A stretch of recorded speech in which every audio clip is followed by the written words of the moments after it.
This program is for discussion purpose only. Business Plus TV or any of our anchor does not bear any responsibility or liability towards the content.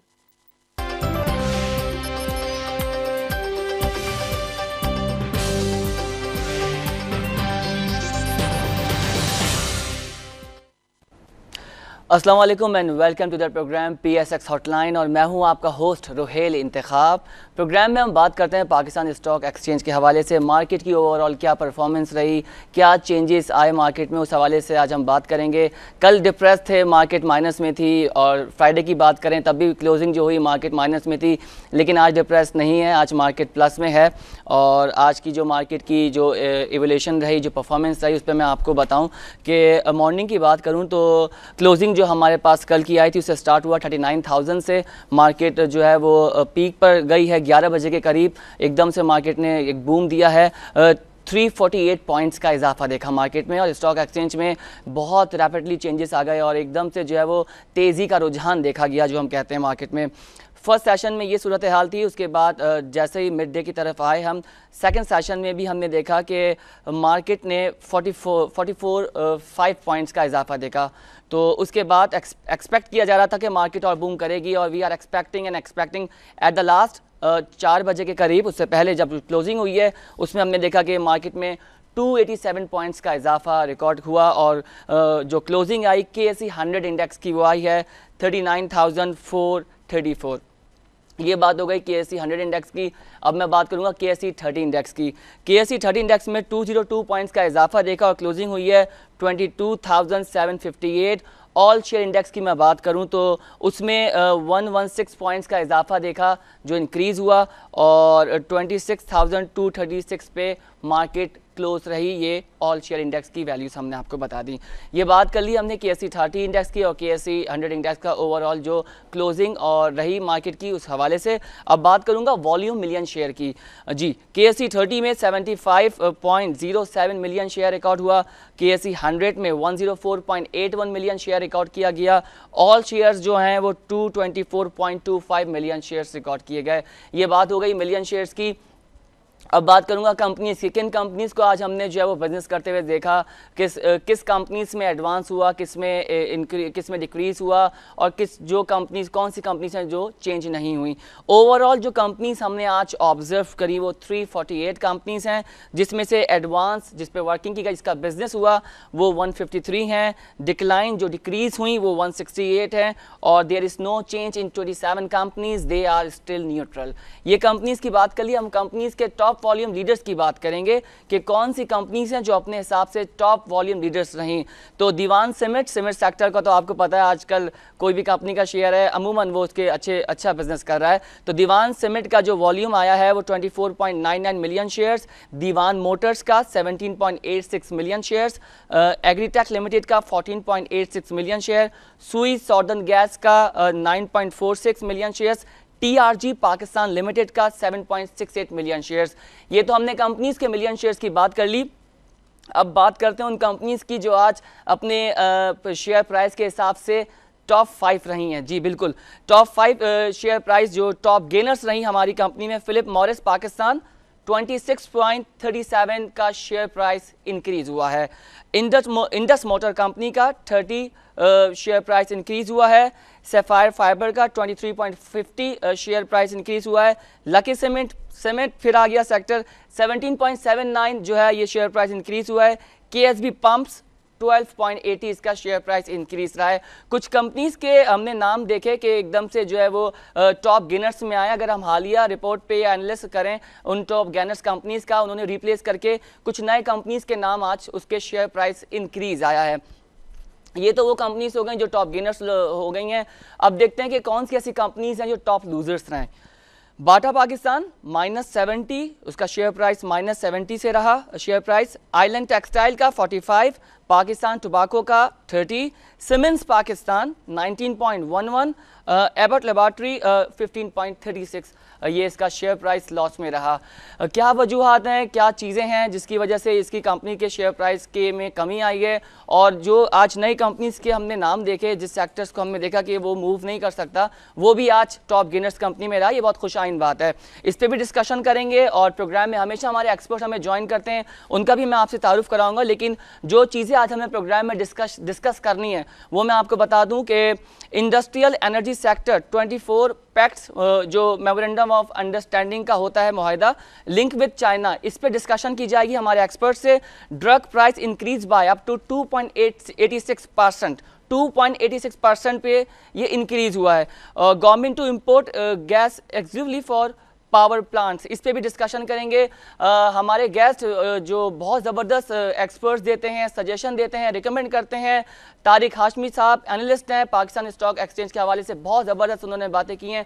Sir welcome to the show. Thank you sir. मैंने facts and figures पढ़ के बताया overall आज जो market की performance रही, what do you think about it कि आज मार्केट में सडनली एक पीक हमने देखा और वी आर एक्सपेक्टिंग मार्केट आज माइनस में नहीं रही, पॉजिटिव रही। What do you understand and what is your opinion कि आज ये इस तरह से चेंजेस?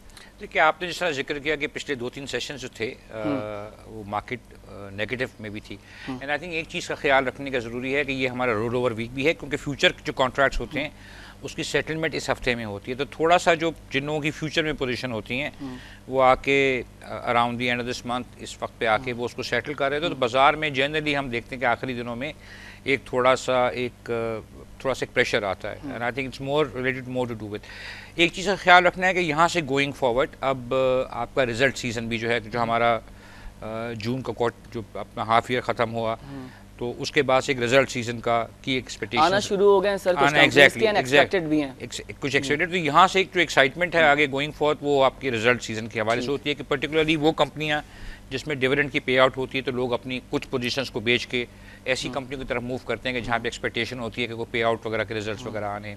तो ये थोड़ा सा यहाँ पे आप थोड़ा सा एक मार्केट में एक स्विचिंग वगैरह भी देखते हैं। जनरली मार्केट अच्छी रही है, and I think it will continue to head north. हम इंशाल्लाह नई हाइट्स को हम देखेंगे आके। और जिस तरह आपने जिक्र किया कि आई थिंक क्योंकि अगर हम पिछले साल से मवाजना करें तो वॉज इवन दो के कुछ सेक्टर्स पिछले साल बहुत अच्छे परफॉर्म किए थे। जनरली इंडेक्स जो था वो तकरीबन सिर्फ 2.5-2% के पॉजिटिव से होकर बंद हुआ था। तो इस साल एक्सपेक्टेशन ये है कि इंडेक्स भी ऑन अ हाई नोट बंद करेगा। और सेक्टोरियल वाइज जो है, जो चंद सेक्टर ऐसे हैं कि जिनकी परफॉर्मेंस पिछले 6 महीने में हम देखें, सीमेंट में आपने 2-3 दफ़ा जिक्र किया कि cement is an exciting sector which has I think on average भी हमें को 25-27% की ग्रोथ अगर आप औसत भी ले लें उसमें रही है। कुछ कंपनियां जो हैं वो 30-35% बढ़ी हुई हैं, कुछ 20-25% बढ़ी हुई हैं। तो I think there is a lot of excitement in cement, and वो एक सेंटिमेंट ड्राइवर भी बन रहा है मार्केट के लिए कि मार्केट को खींच के जा रहा है ऊपर। ठीक है सर, वॉल्यूम के हिसाब से आज आपका क्या समझते हैं? वॉल्यूम्स वो डिसेंट, आपने आई थिंक 200 कुछ मिलियन का टोटल ओवरऑल कामयाब हुआ है 100 इंडेक्स के ऊपर। एक चीज़ का ख्याल रखना है कि आपका 30 और 70, आपका 30 इंडेक्स में और 100 इंडेक्स में तकरीबन 100 मिलियन का काम हुआ।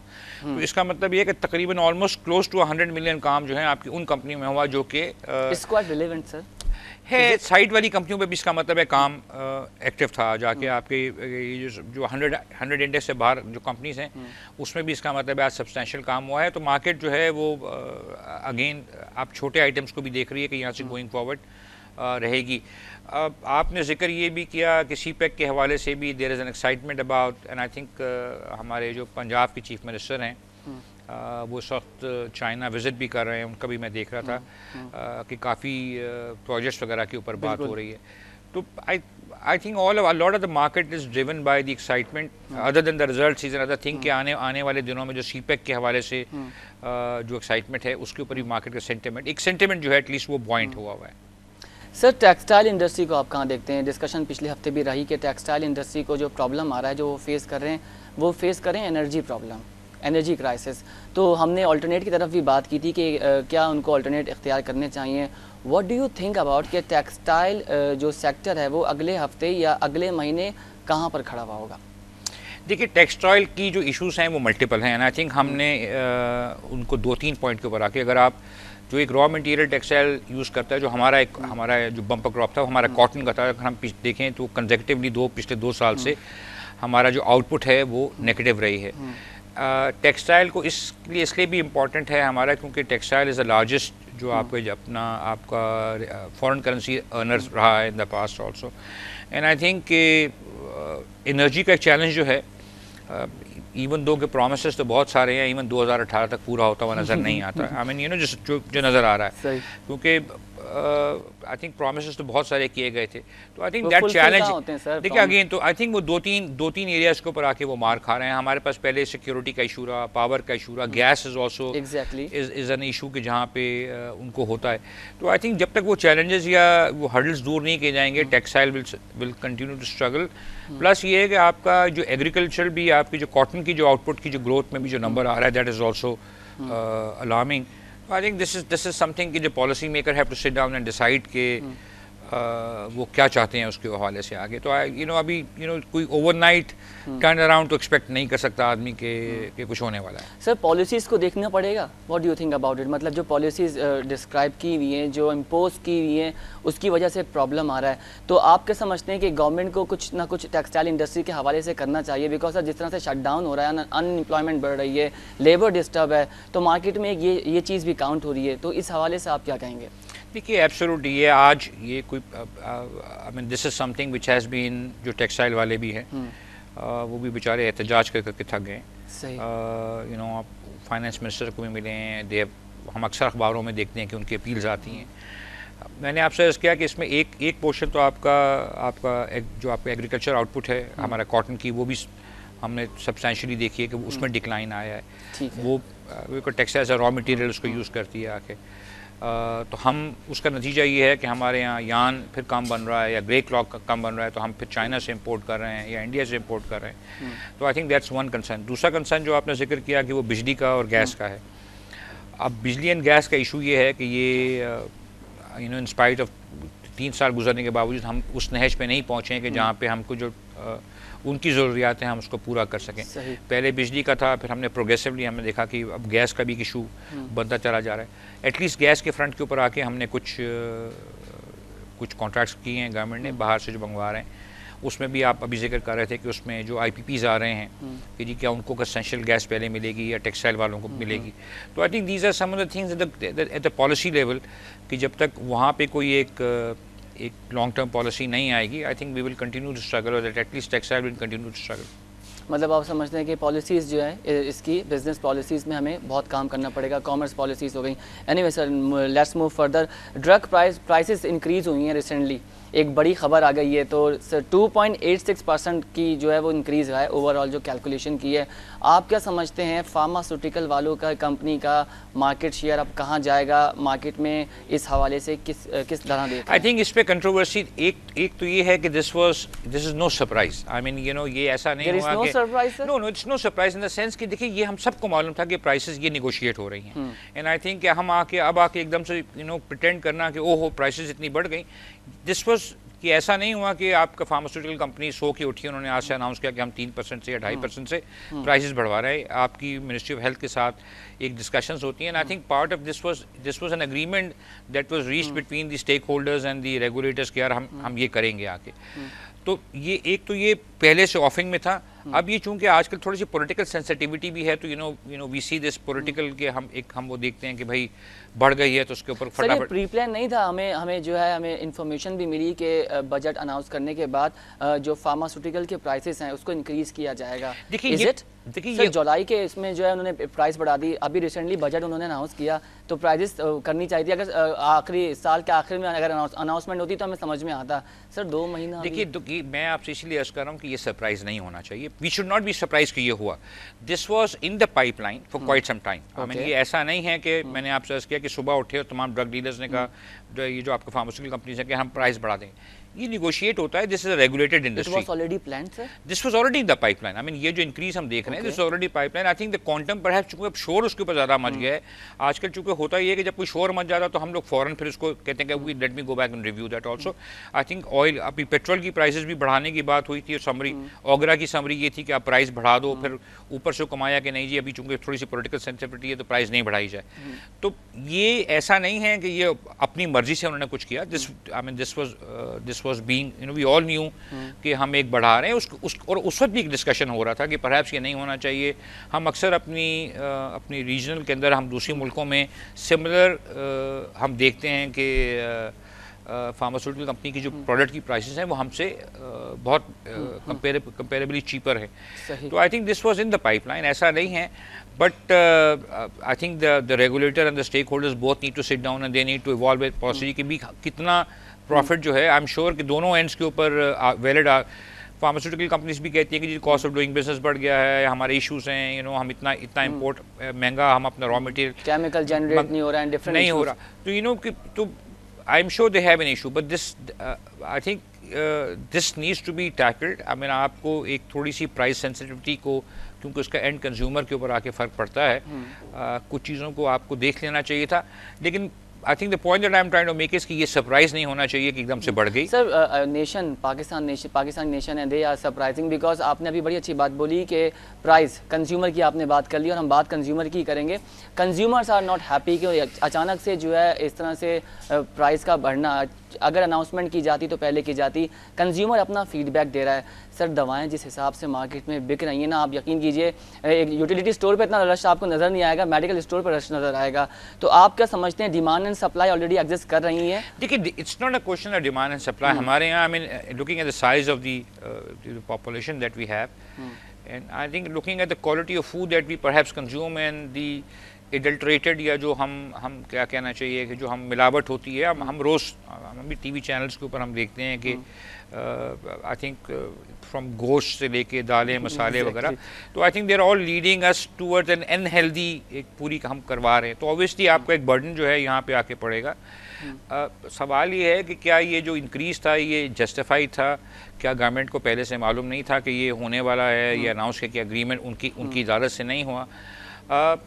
मैंने आपसे अर्ज़ किया कि रीजनल मार्केट्स के अंदर बहुत सी ऐसी ड्रग्स जो हमारे यहाँ परहैप्स महंगी हैं, और कुछ इसमें ऐसी ड्रग्स हैं कि जो कि हम कहते हैं कि जो जिनको परहैप्स कहते हैं क्रिटिकल कोई दवाइयाँ हैं, हम हेपेटाइटिस की दवाइयों का जिक्र सुनते हैं, इस तरह की दूसरी कोई दवाइयाँ हैं जो कि बिल्कुल बियॉन्ड रीच हो गई हैं आके, एक आम आदमी की रीच से बाहर से आके। तो I think the government needs to look at it with more compassion than anything else. बहुत ज़बरदस्त बात कही तारिक साहब ने, और बताया कि ड्रग्स के हवाले से भी और फूड के हवाले से भी तारिक साहब ने एक बड़ी ज़बरदस्त सी बात बोली है। तारिक साहब यहाँ ब्रेक लेंगे, ब्रेक के बाद बहुत सारी चीज़ें डिस्कस करनी है। कुछ कंपनीज़ का रिजल्ट अनाउंस हुआ है, उसको डिस्कस करना है, और कुछ कंपनीज़ का रिजल्ट एक्सपेक्टेड है। तो एक ब्रेक लेते हैं, ब्रेक पे जा रहे हैं, और ब्रेक से आने के बाद कंपनीज़ के रिजल्ट की अनाउंसमेंट मैं आपको करके बताऊँगा, और जिन कंपनीज़ का रिजल्ट आ गया है उसके बारे में कुछ डिस्कशन होगी। तारिक साहब हमारे साथ स्टूडियोज़ में हमें ज्वाइन किया हुआ है। Don't go anywhere, we will be right back, stay with अस।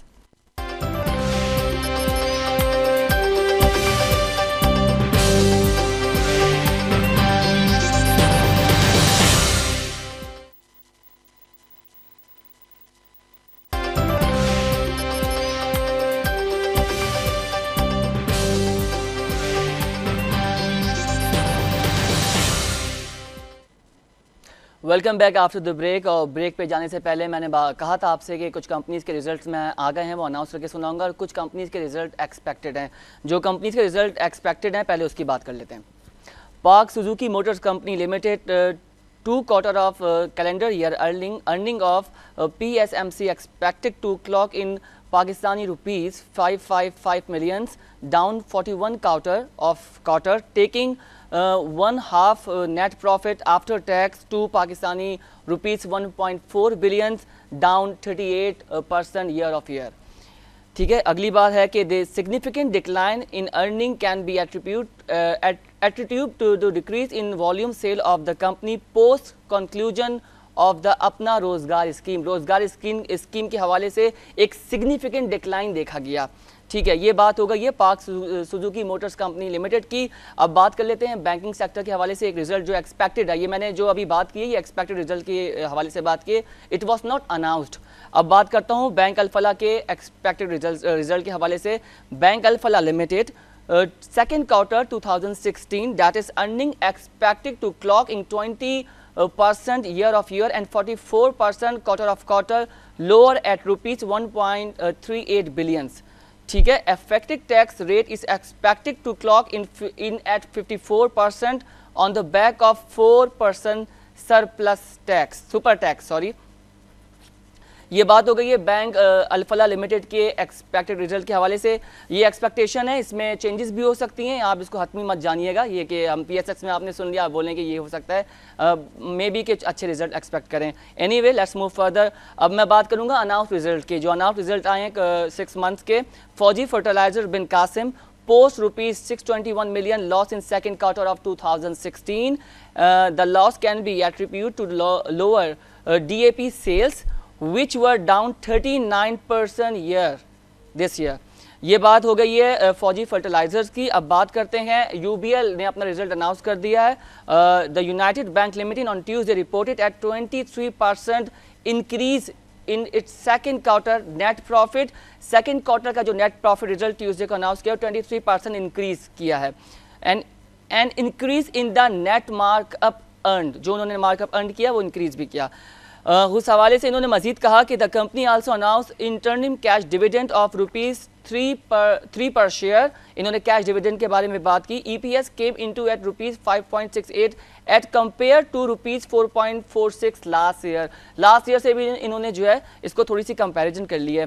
तारिक साहब एक्सपेक्टेड रिजल्ट की पहले बात करते हैं।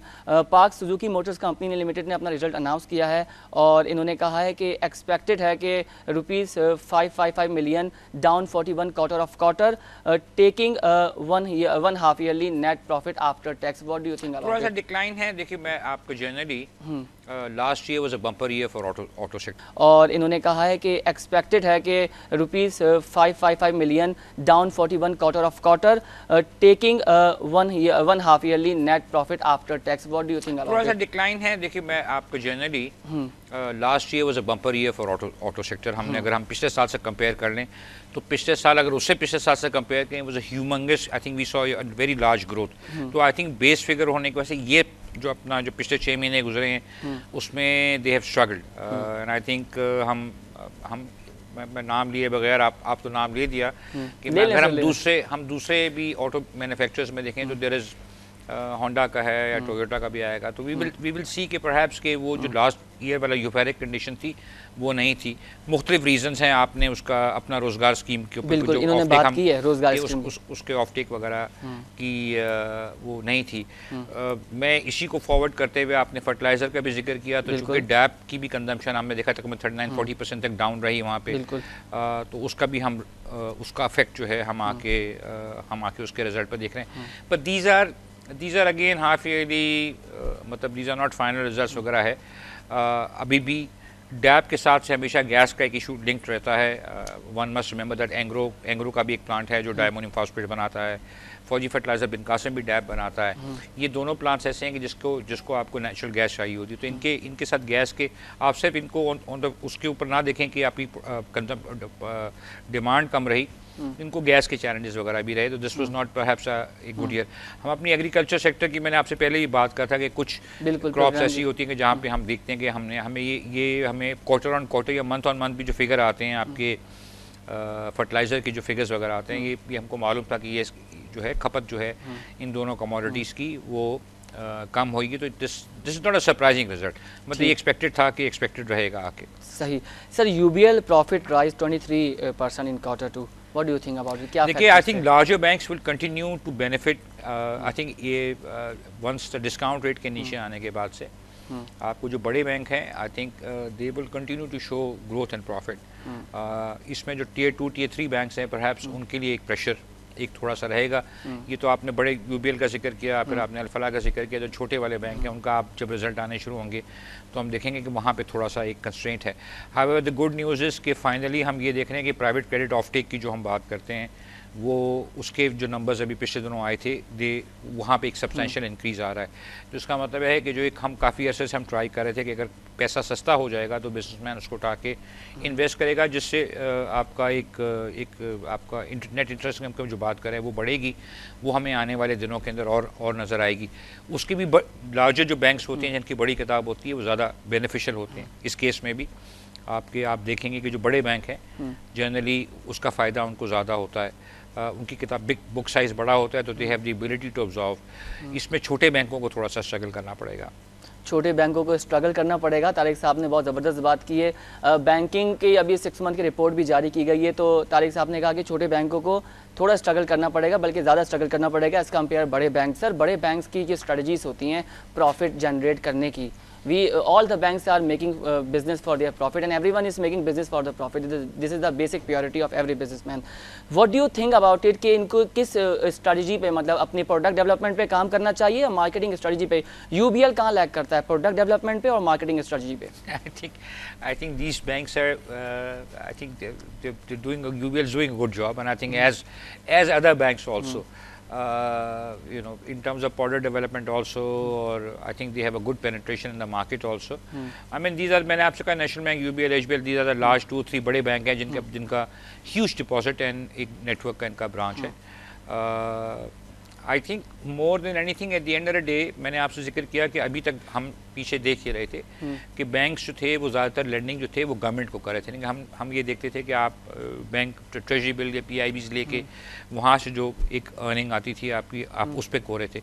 एंड आई थिंक हमने प्रोग्रेसिवली इंटरेस्ट रेट को भी जब कम करते हुए देखा, और जब इनिशियली जब इंटरेस्ट रेट गिरना शुरू हुए तो एक तजिया ये था कि इसको गिराने का, अदर देन द फैक्ट कि आपका इन्फ्लेशन भी गिर रहा था, लेकिन एक पर्पस ये भी था कि पैसे की आप कदर को सस्ता करो ताकि बिजनेसमैन आके आपसे वो बोरो करे।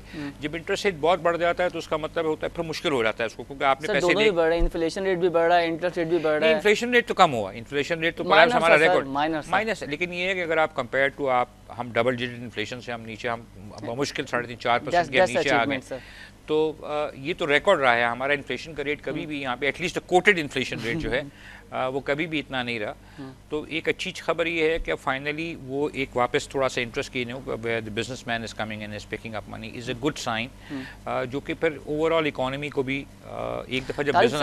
What do you think, sorry आपकी बात काट रहा हूँ, फॉरनर को यहाँ पे कैसे लेकर आया जाए? फॉरनर अगर रुख करता है एशिया मार्केट की तरफ, ठीक है, तो उसकी नज़र पहले जाती है भारत चला जाएगा वो, यार यहाँ लॉ एंड ऑर्डर्स के मसले हैं, दूसरे इश्यूज हैं, बैरियर्स लगे हुए इंपोर्ट एक्सपोर्ट पे, कुछ उस हवाले से आपको देखिए मेरी बात सुने, हम यूजुअली ये जो PSS का प्लेटफॉर्म है इसकी बात करते हैं। आई थिंक ये साल जो है, इस साल तो फॉरनर बहुत आया है PSS के अंदर, मार्केट माशाल्लाह मार्केट में। और हम पर्टिकुलरली अगर हम आपकी जो हम FIPI इन्वेस्टमेंट की जो फॉरेन पोर्टफोलियो इन्वेस्टमेंट आती है उसकी बात करें, लास्ट ईयर हमने आउटफ्लो देखा था, लेकिन इस साल तो हम देख रहे हैं कि हम नेट, पर्टिकुलरली अगर आप पिछले 2-4 महीनों को देखें, कल तो माशाल्लाह एम्बेसडर जो हैं यूएस के वो भी बहुत अच्छा साइन है।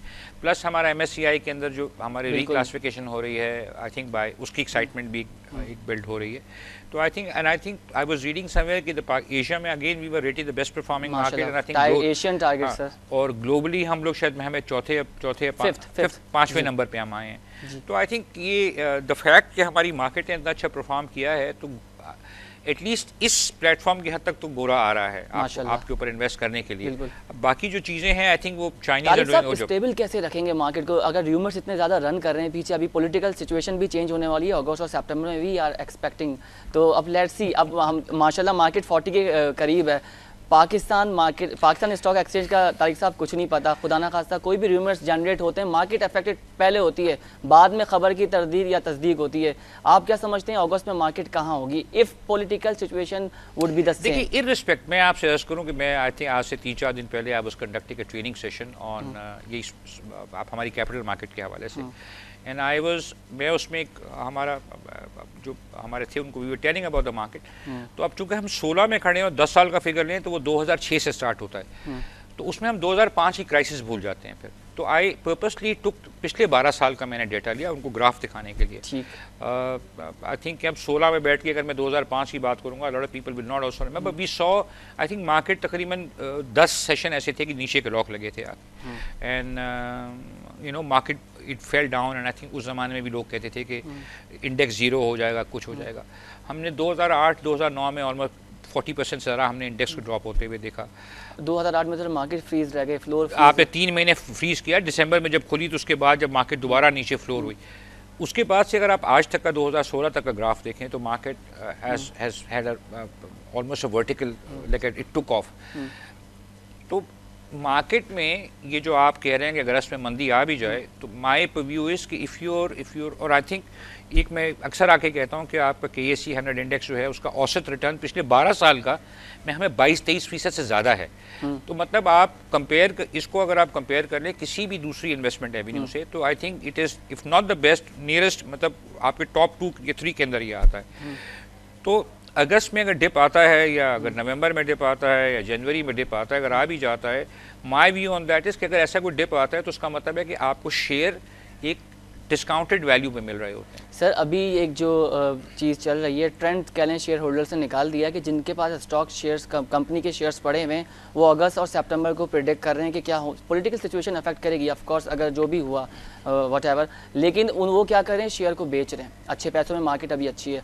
वो अब जो बाहर का फॉरनर है, मैंने न्यूज़पेपर देखा, फॉरनर हमारा शेयर्स खरीद रहा है। तो ये जिस तरह से अगर शेयर होल्डर इस तरह से करेगा तो फिर मार्केट 2008-2009 में मुझे याद है कि टेम्पल्टन के पास OGDC की बहुत बड़ी होल्डिंग थी, और जब मार्केट फ्रीज हुई तो I think if my memory serves me correctly, I think somewhere around 100 rupees पे आके मार्केट OGDC को फ्रीज कर दिया था, वो जो मार्केट का कूल ऑफ पीरियड था। उसके बाद जब मार्केट गिरी थी तो टेम्पल्टन अगेन केम बैक, यानी आई थिंक उसने 40-45 रुपये तक आके उसने OGDC उसने बेचा था।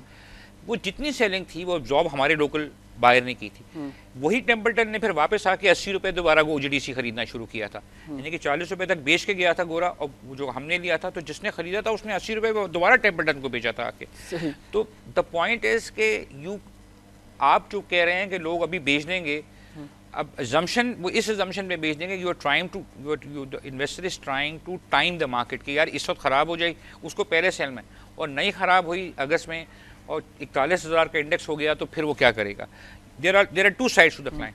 तो I think as an investment avenue I would not look at के मार्केट अगर 2-4-5% का या 10% का डिप भी ले लेती है, लेकिन आपका पिछले 12-16 साल का एविडेंस ये है कि डिप लेने के बाद ही मार्केट वापस ऊपर जाती है।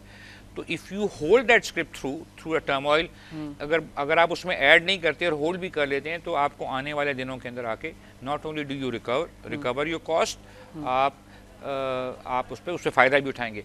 आई थिंक द डेंजर, ये जो हम कहते हैं कि यार अगस्त में डिप आएगी, इसके जी आप एक मफरूज़ा ही मैं कहूँगा, इस वक्त तो मफरूज़ा है, कोई हकीकत तो नहीं है।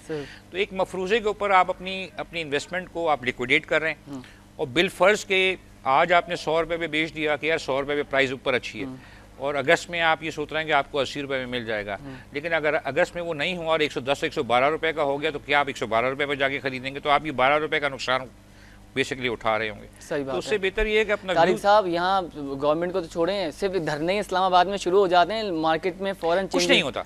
आई थिंक हम लोग एक थोड़ी सी एडिक्शन हमको हो गई है ब्रेकिंग न्यूज़ के साथ। अगर आप उससे अपने आप को डिसोसिएट कर लें, क्योंकि आई थिंक कोई गली में कुत्ता मार जाए तो टीवी चैनल के ऊपर breaking, you will excuse me for saying that, but you know I think बिल्कुल जिसे कहते हैं ना बाज़ औक़ात तो बिल्कुल मुग़ल्लज़ात पे ब्रेकिंग न्यूज़ हम देखते हैं आके। तो I think we need to get over that breaking news syndrome and we need to look at it as an investment avenue. मैंने आपसे अर्ज़ किया कि 22-23% का रिटर्न औसतन ये आपको मार्केट देखी गई है। Why would you not sit in this market for 2 or 3 years? मेरा तो सिर्फ ये आर्गुमेंट है। तारिक साहब आपका आखिरी सवाल है, प्रोग्राम का वक्त भी ख़त्म हो रहा है, आप क्या अपने व्यूवर्स को सजेस्ट करेंगे कि मार्केट अगस्त में हम 40+ देख रहे हैं अगस्त के स्टार्ट में मार्केट? देखिए मुझे अगर प्रेडिक्शन ना प्रेडिक्शन फिर आपके नाम देखिए, अगर मुझे ये इल्म होता कि कल क्या होने वाला है या परसों क्या होने वाला है, तो मेरा मकसद ये था कि मैं इस वक्त तक रिटायर हो चुका होता, मतलब मैंने इतने पैसे कमा लिए होते मैं रिटायर हो चुका। मैंने आपसे अर्ज़ किया कि market, you need to look at the market